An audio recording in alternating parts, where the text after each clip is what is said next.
जय हिंद दोस्तों, बहुत बहुत स्वागत है आपका जियोग्राफी की इस क्लास में। और आज हम लोग पढ़ने वाले हैं भारत की प्रमुख घाटियों के बारे में, यानी कि मैजर वैली ऑफ इंडिया के बारे में हम लोग पढ़ेंगे। आज हम लोग जानेंगे कि किस राज्य में कितनी घाटियां स्थित हैं।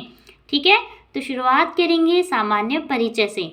सामान्य परिचय में हम देखेंगे घाटियां क्या होती हैं। तो देखिए, दो या दो से अधिक पहाड़ों के बीच समतल मैदान को घाटी कहते हैं, है ना। जब दो पहाड़ होते हैं या दो से तीन पहाड़, चार पहाड़, अब आप सबको पता होगा कि पूर्वोत्तर भारत में कितना ज़्यादा पहाड़ी एरिया है और वहाँ पे कितनी ज़्यादा पहाड़ी जो है आपकी चोटियाँ पाई जाती हैं, ग्लेशियर पाए जाते हैं, दर्रे पाए जाते हैं और वहीं पे आपकी घाटियाँ भी पाई जाती हैं। आज हम लोग घाटी के बारे में पढ़ रहे हैं, लेकिन इससे पहले हम लोगों ने ग्लेशियर के बारे में, दर्रों के बारे में और वहाँ की प्रमुख चोटियों के बारे में भी जाना। ठीक है, तो सबसे पहले हमने जैसे देखा किसके बारे में, घाटी के बारे में, कि दो या दो से अधिक पहाड़ों के बीच के समतल मैदान को घाटी कहते हैं। किंतु कभी कभी नदियों के उपजाऊ मैदान को भी घाटी कहा जाता है। जैसे आप लोगों ने सुना होगा गोदावरी नदी घाटी, मध्य प्रदेश में एक नदी है चंबल नदी घाटी के बारे में सुना होगा। दक्षिण भारत की गोदावरी नदी घाटी के बारे में सुना होगा। गंगा के द्वारा भी घाटियां बनाई जाती हैं। बहुत सारी नदियां हैं भारत में जिनके द्वारा घाटियां बनाई जाती हैं, और आज हम उन सब के बारे में पढ़ने वाले हैं। तो शुरुआत करेंगे जम्मू कश्मीर और लद्दाख की घाटी से, क्योंकि सबसे उत्तर भारत से शुरुआत करेंगे। तो सबसे पहले हम देखेंगे मरखा घाटी को। मरखा घाटी ये कहाँ पर स्थित है? तो यह लद्दाख की प्रसिद्ध घाटी है। अब आपको ये तो पता होगा कि लद्दाख को यूनियन टेरिटरी में कन्वर्ट कर दिया गया है, केंद्र शासित प्रदेश में। तो लद्दाख अब अलग हो गया है, और ये जो मरखा घाटी है वो कहाँ पे स्थित है? लद्दाख में स्थित है, और हेमिस राष्ट्रीय उद्यान के लिए मार्ग उपलब्ध कराती है। जब आपको हेमिस राष्ट्रीय उद्यान जाना होता है लद्दाख में, तो आप किस घाटी से होते हुए जाते हैं या फिर किस रास्ते से होकर जाते हैं? तो मरखा घाटी से होते हुए आप हेमिस राष्ट्रीय उद्यान तक पहुँच पाते हैं। दूसरी है आपकी कश्मीर घाटी, और ये कहाँ पर स्थित है? ये महान हिमालय की पीर पंजाल श्रेणियों के मध्य अवस्थित है। अब आपने हिमालय की श्रेणियों के बारे में तो पढ़ा होगा, ट्रांस हिमालय, वृद्ध हिमालय, लघु हिमालय और शिवालिक हिमालय। ठीक है, तो ये जो कश्मीर घाटी है ये कहाँ पे अवस्थित है? तो ये पीर पंजाल श्रेणियों के मध्य अवस्थित है। पीर पंजाल श्रेणी, बनिहाल दर्रा भी पीर पंजाल श्रेणी में ही अवस्थित है। ध्यान रखिएगा, कोरिलेट करके यदि आप चीज़ों को पढ़ेंगे तो आपको चीज़ें जल्दी याद होंगी। ठीक है, हम लोग पढ़ रहे हैं कश्मीर घाटी के बारे में, और ये बनिहाल दर्रे से जुड़ी हुई भी है, याद रखिएगा कश्मीर घाटी। तीसरी है आपकी नुब्रा घाटी। नुब्रा वैली के बारे में आप जानते होंगे। ठीक है, नुब्रा वैली ये कहाँ पे है? तो ये सियाचिन हिमनद से निकलने वाली नुब्रा नदी के द्वारा बनाई जाती है। सियाचिन ग्लेशियर के बारे में आपने पढ़ा होगा। सियाचिन ग्लेशियर सबसे ठंडा स्थल है, सियाचिन ग्लेशियर। और इसके बाद हमारे पूरे भारत का जो सबसे ठंडा स्थलों में से एक है, वैसे द्रास का नाम सुना होगा आपने, द्रास। ठीक है, वो भी एक ठंडा स्थल है, और सियाचिन के पास ही हमारी सेना लगी हुई रहती है, और वहाँ पे -22 डिग्री का टेम्परेचर, माइनस में टेम्परेचर। सोचिए आप हमारी भारतीय सेना किस प्रकार से रहती होगी वहाँ पे। तो वहीं पे स्थित है नुब्रा घाटी। ठीक है, फोर्थ है आपकी सुरु घाटी, या फिर सरु घाटी के नाम से भी जाना जाता है। तो ये जो सुरु घाटी है ये कारगिल कस्बे के लिए मार्ग प्रदान करती है। कारगिल का नाम सुना होगा, कारगिल की चोटियों का नाम आपने सुना होगा, कारगिल युद्ध के बारे में भी सुना होगा, जो भारत और पाकिस्तान के बीच में हुआ था। ठीक है, कितनी बार हुआ? एक तो भारत और पाकिस्तान के बीच पहला युद्ध 1947 में ही हो जाता है, जब देश को आज़ादी मिलती है तो कबालियों के द्वारा। ठीक है, फिर दूसरा होता है 1965 में भारत का युद्ध पाकिस्तान के बाद, और तीसरा युद्ध होता है सन 1999 में। ठीक है, हम लोग पांचवी घाटी के बारे में पढ़ रहे हैं जिसका नाम है गलवान घाटी, और ये भी चर्चा में। ये देखिए, जम्मू कश्मीर की जितनी भी घाटियां हैं, जितने भी स्थान हैं, सब ये क्षेत्र जो है ज़्यादातर चर्चा में रहते हैं, ज़्यादातर न्यूज़ में बने रहते हैं। क्यों? क्योंकि यहाँ पे अटैक होते रहते हैं, बहुत सारे शहीद हमारे जवान हैं, वहाँ पे शहादत होती रहती है उनकी, है ना। तो ये बहुत ज़्यादा, ये जो क्षेत्र हैं बहुत ज़्यादा चर्चा में रहते हैं। तो गलवान घाटी ये गलवान नदी के द्वारा ही बनाई जाती है। अब आप सोच रहे होंगे, अब आपको पता चला होगा कि गलवान नदी के द्वारा गलवान घाटी बनाई जाती है। ठीक है, जो लद्दाख की LAC यानी कि लाइन ऑफ कंट्रोल वास्तविक रेखा के समीप ही स्थित है। जो आपकी LAC लाइन होती है वो कहाँ पे स्थित है? LAC ये वास्तविक नियंत्रण रेखा, ये उसी के समीप स्थित है। कहाँ पे? गलवान घाटी के। देखिए, अब हम लोग पढ़ने वाले हैं हिमाचल प्रदेश की घाटियों के बारे में, ठीक है। तो देखिए, हिमाचल प्रदेश की घाटियों में सबसे पहली घाटी है किन्नौर घाटी। कौन सी घाटी है? किन्नौर घाटी है, और ये हिमाचल प्रदेश के उत्तर पूर्वी भाग में स्थित है। अब आपको पता होगा कि जो हिमाचल प्रदेश के पूर्वी भाग में तिब्बत, जिसको तिब्बत पर अब चीन का कब्जा हो चुका है, तो आप उसको चाइना भी कह सकते हैं, तो चाइना से लगा हुआ भाग है हिमाचल प्रदेश का।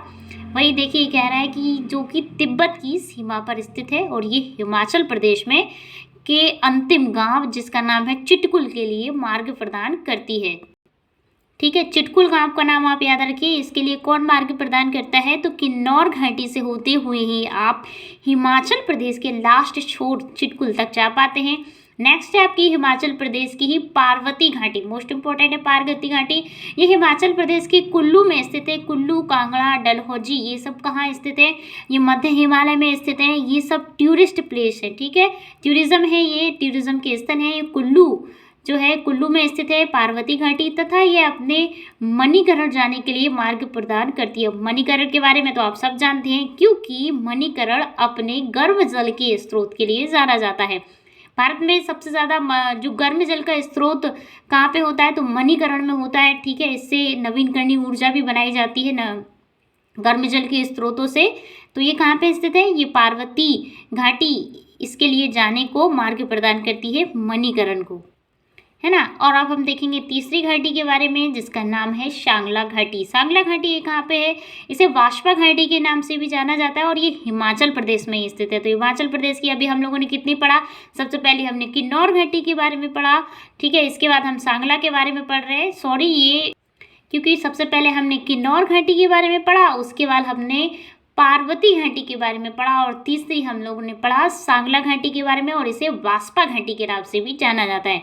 फोर्थ घाटी है आपकी मालना घाटी, और ये हिमाचल प्रदेश में छोटे यूनान के नाम के लिए प्रसिद्ध है। इसको क्या कहा जाता है? हिमाचल प्रदेश में जो मालना घाटी है, इसे छोटा यूनान कहा जाता है। ये छोटे यूनान के लिए प्रसिद्ध है, मोस्ट इंपॉर्टेंट। और आपकी पांचवी घाटी है, क्या नाम है? कुल्लू घाटी। अब कुल्लू, कांगड़ा, डलहौजी हम पहले ही बता चुके हैं। ये धौलाधर और पीर पंजाल श्रेणी के मध्य अवस्थित है।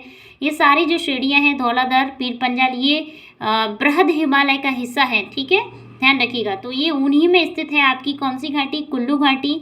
और यहाँ पर 7 दिवसीय त्योहार दशहरा भी मनाया जाता है, और इसे देवताओं की घाटी के नाम से भी जाना जाता है। किस घाटी को देवताओं के नाम से जाना जाता है? इस प्रकार से एग्जाम में क्वेश्चन किए जाते हैं, तो आप बताएंगे कि कुल्लू घाटी को देवताओं की घाटी के नाम से भी जाना जाता है। छठी 6 है आपकी पांगी घाटी, ठीक है। पांगी घाटी को याद रखिए, ये भी हिमाचल प्रदेश में है, और यहाँ ये जो घाटी है पांगी घाटी, ये लाहुल, भोटिया और पंगवाल जनजातियों के लिए प्रसिद्ध है, ठीक है। तो यहाँ पे यदि आपको पूछ लिया जाए कि किस घाटी में लाहुल, भोटिया और पंगवाल जनजातियाँ पाई जाती हैं, तो ऑप्शन में दे देगा सांगला घाटी, मालना घाटी, कुल्लू घाटी, तो आप बताएंगे, या फिर पांगी घाटी। तो पांगी घाटी में ही ये सारी जनजातियाँ पाई जाती हैं, और पांगोवाल जनजाति के नाम पर ही पांगी घाटी इसका नाम पड़ा है ना, याद रखिए। 7वीं घाटी है हिमाचल प्रदेश की स्पीति घाटी, और ये जो स्पीति घाटी है, ये बौद्धों के प्रसिद्ध मठ ताबो के लिए प्रसिद्ध है, ठीक है। तो बौद्धों का जो प्रसिद्ध मठ है ताबो, हिमाचल प्रदेश में, वो कहाँ पे स्थित है? तो वो लाहौल स्पीति एक जिला है, इसके साथ में ही लाहौल जिला पड़ता है, इसके पास में ही, दोनों को जोड़ के बोलते हैं, लेकिन स्पीति घाटी के पास में आपका ताबो मठ है, ध्यान रखिए। आगे है आपकी कांगड़ा घाटी, ये भी हिमाचल प्रदेश में, और हिमाचल प्रदेश में धर्मशाला में अवस्थित है। धर्मशाला, कुल्लू, कांगड़ा, डलहौजी, मनाली, ये सारे जो टूरिस्ट प्लेस हैं, सारे कहाँ हैं? ये हिमाचल प्रदेश और उत्तराखंड में ही स्थित हैं, ठीक है। और यहाँ पर एक सांस्कृतिक पर्यटन स्थल भी है, ये भी आप याद रखिएगा कांगड़ा घाटी में। 9th है आपकी चंबा घाटी। चंबा घाटी ये जो घाटी है, ये खज्जियार, भरमौर और डलहौजी पर्यटन के लिए प्रसिद्ध है। अब ये जो चंबा घाटी है, आपसे पूछ लिया जाएगा कि खज्जियार जो चंबा घाटी है किन पर्यटन स्थलों के लिए जानी जाती है, तो आप बताएंगे कि खज्जियार, भरमौर एवं डलहौजी पर्यटन के लिए ये प्रसिद्ध है। चलिए अब हम लोग पढ़ने वाले हैं उत्तराखंड की घाटियों के बारे में। अभी तक हम लोगों ने पढ़ा जम्मू कश्मीर की घाटियों के बारे में, फिर हमने देखा हिमाचल प्रदेश की घाटियों के बारे में, और अब हम देखने वाले हैं उत्तराखंड की घाटियों के बारे में। सबसे पहली घाटी है जो फेमस है, ये जो दून और द्वार की घाटी। दून और द्वार की घाटी के बारे में, देहरादून हरिद्वार के बारे में आप सब लोगों ने सुना होगा। और ये जो घाटी है जो आपका दून और जो द्वार की घाटी है, ये लघु और शिवालिक हिमालय के मध्य में अवस्थित है। लघु हिमालय, शिवालिक हिमालय। मैं आपसे बार बार कह रही हूँ कि आप जियोग्राफी की एक एक लाइन से क्वेश्चन बना दिया जाता है, और सबसे ज़्यादा जियोग्राफी में इम्पोर्टेंट है मैप। ठीक है, मैपिंग आपको करनी होगी, बार बार आपको चीज़ें, उससे रिलेटेड चीज़ें आपको याद रखनी होगी। तो सबसे पहले आप दून और द्वार कहाँ पे स्थित हैं, तो शिवालिक और लघु हिमालय में अवस्थित हैं, और ये देहरादून और हरिद्वार के लिए जाने जाते हैं या फिर प्रसिद्ध हैं। किसके लिए, ये जो दून और द्वार किसके लिए जाने जाते हैं, हरिद्वार और देहरादून के लिए। ठीक है। उत्तराखंड की सेकंड घाटी है आपकी जौहर घाटी। क्या नाम है इसका, जौहर घाटी इसका नाम है, और इसे मिलाम और गौरी घाटी के नाम से भी जाना जाता है। मिलाम ग्लेशियर का नाम सुना होगा आपने, मिलाम ग्लेशियर हो गया, चौराबाड़ी ग्लेशियर हो। मैंने ग्लेशियर का विथ मैप के माध्यम से वीडियो बनाए हैं, आप जाके देख सकते हैं। आज हम केवल घाटियों के बारे में पढ़ेंगे। ठीक है, तो मिलाम ग्लेशियर के नाम से भी इसको, मतलब मिलाम ग्लेशियर के माध्यम से शायद ये बनाई जाती है। ठीक है, ग्लेशियर का पानी निकलता है, बीच में जो स्थान रह जाता है, इसीलिए इसको मिलाम घाटी या फिर गौरी घाटी के नाम से भी जाना जाता है, जिसका नाम है जौहर घाटी। नेक्स्ट है आपकी फूलों की घाटी। सभी लोग जानते होंगे फूलों की घाटी के बारे में। ये उत्तराखंड के चमोली ज़िले में स्थित है, और इसे उत्तराखंड के चमोली ज़िले को आप सब जानते होंगे, क्योंकि ये फूलों की घाटी के लिए ही प्रसिद्ध है, और इसे यूनेस्को के बायोस्फीयर रिजर्व नेटवर्क में सन 2004 में शामिल भी किया गया है, ध्यान रखिएगा। नेक्स्ट है आपकी धर्मा घाटी। धर्मा घाटी, इस घाटी का जो निर्माण है धर्मा गंगा नदी के द्वारा हुआ है, इसीलिए इसको धर्मा घाटी कहा जाता है। देखिए नेक्स्ट है आपकी सौर घाटी। सौर घाटी ये कहाँ पे स्थित है, तो ये उत्तराखंड के पिथौरागढ़ ज़िले में स्थित है। कहाँ पर स्थित है, उत्तराखंड के। कभी कभी स्टेट वाइज भी स्टेट के आपके ज़िले के नाम या फिर कोई फेमस गांव है तो, या फिर कोई फेमस जगह है, उसके बारे में भी पूछ लिया जाता है। तो ये जो सौर घाटी है ये कहाँ पे स्थित है, ये उत्तराखंड के पिथौरागढ़ ज़िले में स्थित है, और यह यहाँ पर जो है पुराने समय में ऐतिहासिक काल में कत्यूरी राजवंश का शासन था, जो अयोध्या से आए थे। ठीक है, यहाँ पे किस वंश का शासन था, तो इसको कत्यूरी या कलचूरी वंश के नाम से भी जाना जाता है, जो सौर घाटी में रहा करते थे। नेक्स्ट है आपकी नेलांग घाटी। ये उत्तराखंड के उत्तरकाशी जिले के गंगोत्री नेशनल पार्क में स्थित है। गंगोत्री नेशनल पार्क फेमस है, इसको याद रखिएगा। ये भारत चीन की सीमा के निकट स्थित है, जो नेलांग घाटी है ना। और सन 1962 में आप सबको पता होगा भारत का चाइना के साथ युद्ध होता है, और इस युद्ध के बाद इस घाटी का जो स्थान था उसको बंद कर दिया जाता है आने जाने के लिए। यहाँ पे टूरिस्ट या फिर टूरिज़्म पे भी रोक लगा दी जाती है, किंतु सन 2015 में इसे पर्यटकों के लिए खोल दिया जाता है। वर्तमान समय में ये खुला हुआ है। नाम याद रखिएगा, नेलांग घाटी, उत्तराखंड में। ठीक है, चलिए देखिए नेक्स्ट है आपका न्योरा घाटी। और ये जो न्योरा घाटी है ये कहाँ पे स्थित है, तो ये पश्चिम बंगाल में स्थित है, ध्यान रखिएगा, पश्चिम बंगाल में स्थित है न्योरा घाटी, और जो दार्जिलिंग के कलिम्पोंग में स्थित है। आप दार्जिलिंग को तो आप सब जानते होंगे, दार्जिलिंग पश्चिम बंगाल में है, और यहाँ की चाय सबसे ज़्यादा फेमस है। पश्चिम बंगाल की चाय को जीआई टैग दिया गया है। जो दार्जिलिंग में जो चाय होती है वहाँ पे इसको जीआई टैग दिया गया है। यहाँ पे जो पहाड़ी एरिया है, सीधी सी बात है, पश्चिम बंगाल का जो दार्जिलिंग है ना। और सन 1986 में इसे राष्ट्रीय पार्क भी घोषित कर दिया गया है। किसको, न्योरा घाटी के आसपास के स्थान को, ध्यान रखिएगा। और ये कहाँ स्थित है, पश्चिम बंगाल में। अब हम पढ़ने वाले हैं सिक्किम की घाटियों के बारे में। ठीक है, तो सिक्किम में सबसे पहली घाटी को हम पढ़ेंगे, जिसका नाम है चुम्बी घाटी। चुम्बी घाटी ये कहाँ पर स्थित है, तो ये भारत एवं चीन, भूटान, क्योंकि आप देखिए कभी सिक्किम का मैप देखिएगा आप, जब आप सिक्किम का मैप देखेंगे तो उसके पूरब में भूटान पड़ता है, पश्चिम में आपके उसका चाइना का जो क्षेत्र आता है, पश्चिम बंगाल से भी इसकी सीमा लगती है। तो वही देखिए जो सिक्किम है इसके उत्तर में चीन या फिर तिब्बत का भाग लगता है। तो ये 3 देशों से घिरा हुआ है जो सिक्किम है। ठीक है। और पहले जो सिक्किम था एक अलग देश था, लेकिन सन 1975 में सिक्किम को पूर्ण राज्य का दर्जा दिया गया है। एक और मोस्ट इम्पॉर्टेंट फैक्ट है कि पूरे भारत में जैविक खेती यानी कि रसायनों का बिल्कुल भी प्रयोग नहीं किया जाता है। इस प्रकार की जो खेती है वो कहाँ की जाती है, तो सिक्किम में जैविक खेती की जाती है। सन 2015 में सिक्किम जैविक खेती करने वाला पहला राज्य बन गया था। ठीक है, तो सिक्किम में ही स्थित है आपकी चुम्बी घाटी, और यहाँ पे भारत और चीन के बीच स्थित जो डोकलाम विवाद है, अब आप डोकलाम विवाद हमेशा चर्चा में रहता है। ठीक है, डोकलाम विवाद भारत और चीन के बीच सीमा विवाद क्षेत्र है, और इसी क्षेत्र के अंतर्गत आता है। किस क्षेत्र के अंतर्गत, ये चुम्बी घाटी है, इसके आसपास में ये स्थित है, और ये भारत के चिकन नेक से 500 किलोमीटर की दूरी पर स्थित है। चिकन नेक के बारे में भी आप लोगों ने पढ़ा होगा। ठीक है, तो याद रखिएगा ये जो घाटी है चुम्बी घाटी, ये कहाँ है, सिक्किम में स्थित है। नेक्स्ट है आपकी यूथांग घाटी, और ये कहाँ पे स्थित है, तो सबसे पहले तो इसको हॉट स्प्रिंग के लिए भी प्रसिद्ध है। ठीक है, इसको हॉट स्प्रिंग के नाम से भी जाना जाता है, और यहाँ रेडोडेंड्रॉन झाड़ियाँ एवं अन्य वनस्पतियाँ हैं जिसके कारण ये ढकी हुई रहती है। यूथांग घाटी ये भी सिक्किम में ही है, याद रखिएगा सिक्किम में ही है। और यहाँ पे रेडोडेंड्रॉन नाम की बहुत सारी, क्योंकि पहाड़ी क्षेत्र है ना, पहाड़ में स्थित होती हैं घाटियाँ भी, और इसीलिए यहाँ पे ये जो झाड़ियाँ पाई जाती हैं। तो इस प्रकार से क्वेश्चन बना दिए जाएंगे कि रेडोडेंड्रॉन झाड़ियाँ किस राज्य में स्थित है या फिर किस घाटी में स्थित है। तो एक एक चीज़ आप याद रखिएगा, कोरिलेट करके पढ़िएगा। ठीक है, तीसरा है आपका जूकू घाटी, ये भी मोस्ट इम्पॉर्टेंट है। जूकू घाटी, जूकू घाटी ये पूर्वोत्तर भारत नॉर्थ ईस्ट के नागालैंड में स्थित है, और जून एवं सितंबर के माह में ये पूरी तरीके से जंगली फूलों से ढक जाती है। जो जंगलों में जिस प्रकार की वनस्पतियां रहती हैं, पेड़ पौधे उगते हुए, उनसे ढक जाती है जूकू घाटी। ठीक है, अब आप देखिएगा, अब फोर्थ पढ़ेंगे हम अराकू घाटी के बारे में।